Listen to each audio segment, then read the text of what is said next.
राधे राधे। मैं आपका भाई योगाचार्य अवनीश परिहार। आप में से बहुत सारे प्यारे बहन भाई कहते हैं कि भैया हम रात्रि में जो खाना खाते हैं वो हमारा पचता नहीं है। तो आज की वीडियो में मैं आपको बताने वाला हूं कि आप क्या कॉमन मिस्टेक्स करते हैं जिसकी वजह से आपका जो भोजन है, आपका जो खाना है, वो आपके पेट में पड़ा पड़ा ही सड़ता रहता है। और जो वो सड़ता है तो सबसे पहले आपको बनती है भैया गैस, उसके बाद में फिर आपको बनती है एसिडिटी। तो आज मैं आपको बताता हूं कि कॉमन मिस्टेक्स आप क्या करते हैं। देखिए, जैसे सूर्य की अग्नि होती है, सूर्य की अग्नि जब उगती है तो हमारी जठराग्नि जो है, जो पेट की अग्नि है, जो भोजन को पचाती है, वो भी तेज होती है। और जैसे जैसे सूर्य की अग्नि शांत होती है, यानी कि जैसे जैसे सूर्यास्त होता है, वैसे वैसे हमारी पेट की जो अग्नि है वो भी स्लो होती है। लेकिन एक बार क्या होता है कि दीपक की जो लो है वो बुझने से पहले एक बार तेज होती है, फिर बुझती है। तो इसी तरीके से सांझ के समय, संध्या के समय, रात होने से पहले एक बार हमारी जो जठराग्नि है वो बड़ी तेज होती है। तो जब सूर्यास्त होने वाला है तो उस टाइम पे आप अपना भोजन कर लें। अगर उस टाइम पे अगर आप अपना भोजन कर लेते हैं तो निश्चित रूप से आपकी जो ये समस्या है भोजन ना पचने की, आपकी जो समस्या है एसिडिटी की, गैस्ट्रिक की, ये प्रॉब्लम आपको बहुत जल्दी ठीक होने लगेगी। दूसरी बात, जितनी लेट आप खाना खाएंगे उतने ही रोग आप अपने शरीर में लेके जाएंगे। ये बात 100% निश्चित है कि आपकी आयु घटेगी, आपके शरीर के अंदर इतने रोग आ जाएंगे जिसकी संभावना ही नहीं है। आज ये है कि रात में एक क्लिक किया और 12 बजे पिज्जा खा रहे हैं, सैंडविच खा रहे हैं। रात्रि में आपको कुछ नहीं खाना। रात्रि जो है सोने के लिए है, शरीर के अंगों को रिलैक्स देने के लिए है।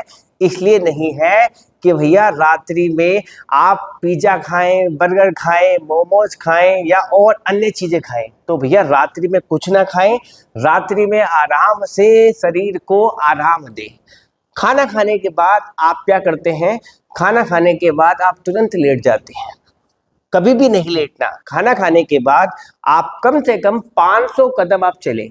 उससे क्या होगा कि जो आपने खाना खाया है, खाने के साथ में जो वायु आपके शरीर के भीतर प्रवेश करी हुई है, वो मान लीजिए ये फूड है, खाने के साथ में फिर वायु आ गई, फिर फूड है, तो वो जो बीच में गैस फंसी हुई है वो आपको जो है ब्लॉटिंग पैदा करेगी, वो आपको जो है समस्या पैदा करेगी। तो आपने क्या करना है, खाना खाने के बाद कम से कम कुछ देर टहल लेना है, जिससे जो जल्दी जल्दी आपने भोजन ठूसा है, उसको खाना नहीं कहेंगे, उसको ठूसना कहेंगे, जो आपने खाया है वो बीच में जो वायु साथ में गई है वो निकल जाएगी 500 कदम चलने पर। जठराग्नि थोड़ी तेज हो जाएगी।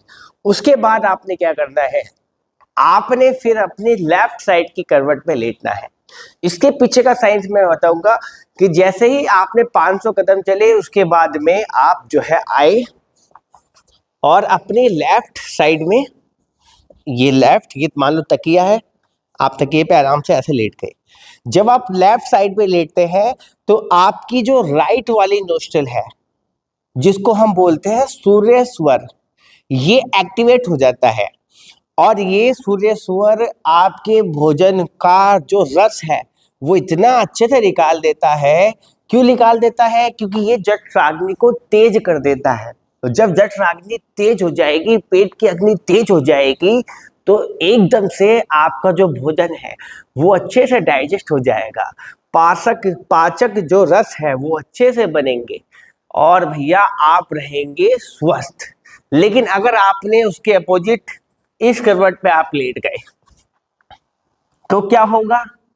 तो होगा ये कि इस करवट में लेटने से आपकी जो लेफ्ट वाली नोस्ट्रल है, जिसको हम बोलते हैं चंद्र नाड़ी, ये एक्टिवेट हो जाएगी। और ये एक्टिवेट होगी तो आपकी जो पेट के अंदर अग्नि जल रही थी वो स्लो हो जाएगी, और हो सकता है वो बुझ भी जाए। और जब वो स्लो हो जाएगी तो आपका जो खाना है वो अंदर ही अंदर जो है पड़ा रहेगा और वो सड़ेगा, गैस्ट्रिक होगी, एसिडिटी होगी, और आगे जाके वो समस्या अल्सर तक में बदल जाएगी।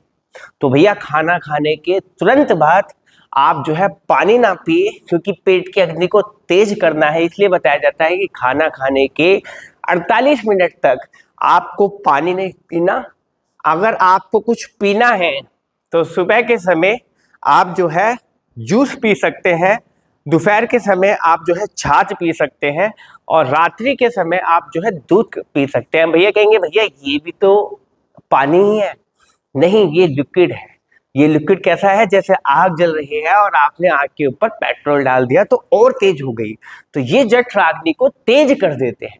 तो आप इस बात का विशेष ध्यान रखें कि भोजन को जान लो और शरीर को पहचान लो, तो भैया आप बीमार ही नहीं पड़ेंगे। तो खाना खाने के बाद आपको 48 मिनट तक पानी नहीं पीना। जब भी पानी पीना है तो सिप सिप करके पानी पीना है।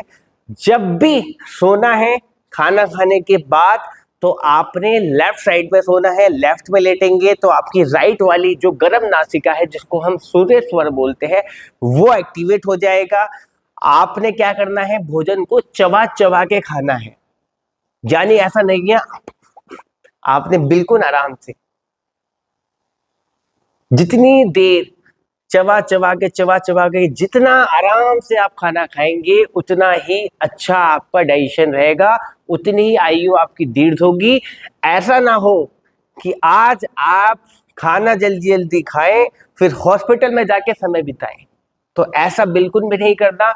योग के कुछ आसन हैं जिनसे जठराग्नि तेज होती है, गैस्ट्रिक प्रॉब्लम आपकी ठीक होती है, वो आसन भी मैं आपको बताने वाला हूं। तो अगर आपने अभी तक हमारे चैनल को सब्सक्राइब नहीं किया तो भैया सब्सक्राइब कर देना, बेल आइकन दबा लेना, ताकि इस योग की जर्नी में आप भी हमारे साथ में जो है सहभागी निभा सके। तो सबसे पहले हम करेंगे जठराग्नि को तेज करने वाला, पेट की अग्नि को तेज करने वाला जो है आसन, जिसका नाम है उत्तान पादासन। तो उत्तान पादासन के लिए आप पीठ के बल ये लेट जाएंगे, दोनों हाथों को आप जो है थाइस के हिप्स के बगल पर रखेंगे और पैरों को 30 डिग्री के कोण पर उठा के और 10 सेकंड के लिए रोकेंगे।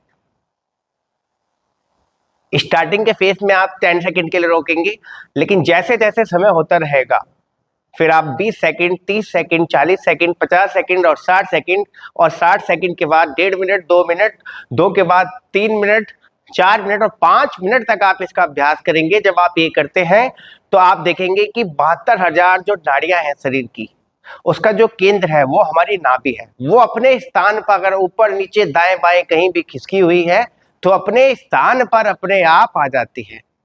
जठराग्नि आपकी तेज हो जाती है, मणिपुर जो चक्र है वो एक्टिव हो जाता है। तो बहुत ही ज्यादा इसका लाभ है, इस आसन का लाभ है।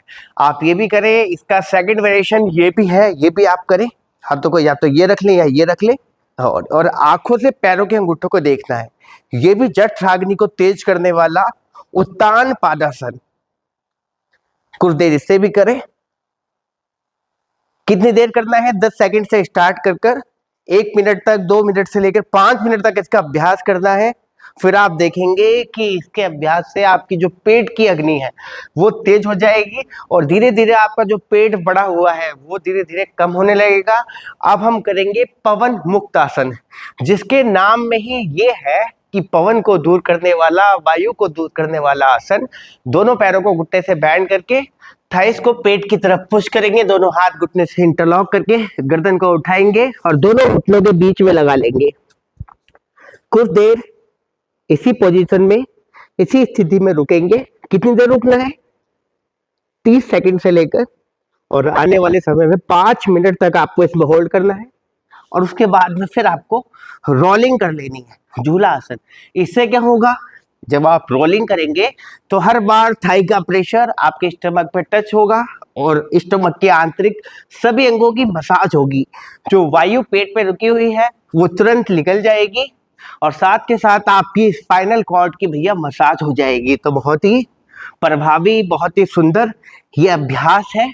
लेकिन एक बात का विशेष ध्यान आपको रखना है कि अगर आपको जो है गर्दन में दर्द है तो भैया फिर आपको रोलिंग करेंगे तो आपकी चिन लॉक हो जाएगी, तो आपको समस्या हो जाएगी। तो आपको उस टाइम पे क्या करना है, थाइस को पेट की तरफ पुश करना है और कुछ देर रोकना है बस।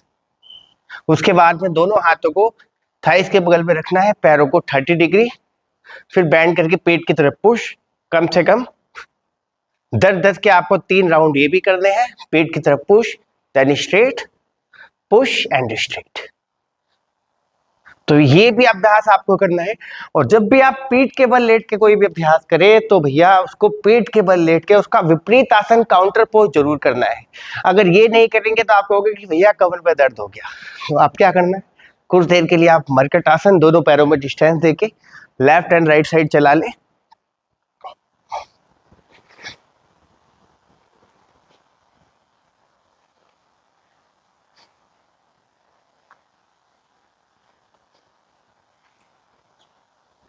उसके बाद में आप जो है आराम से स्टमक के बल, पेट के बल आ जाएं और पेट के बल आके आप जो है भुजंग आसन और धनुरासन, इन 2 आसनों का अभ्यास जरूर कर लें। भुजंग आसन के लिए दोनों हाथों को कंधों के नीचे, श्वास भरते हुए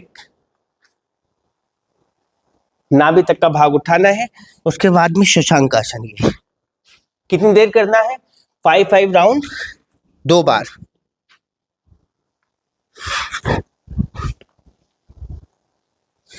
3, 4, 5 में होल्ड करना है।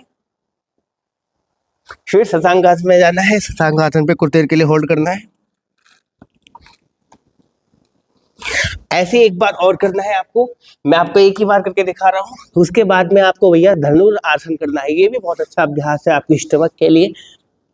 पेट में जो गैस बनती है, जठराग्नि को तेज करने के लिए, पेट के सारे ऑर्गन्स को शक्ति और बल देने के लिए हथेलियों से पैरों के एंकल्स को पकड़ के श्वास भरते हुए खींचे एंड कुछ देर के लिए रोके।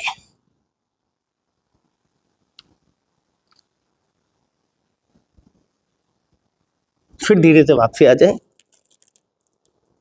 तो इस तरीके से आप जो है इन प्यारे प्यारे से अभ्यासों को करके अपनी जठराग्नि को तेज कर सकते हैं और अपनी गैस्ट्रिक प्रॉब्लम को, एसिडिटी की प्रॉब्लम को आप पूरी तरीके से ठीक कर सकते हैं। तो ये वीडियो आपको कैसी लगी कमेंट बॉक्स में जरूर बताना और मिलते हैं कोई वीडियो में, तब तक के लिए राधे राधे।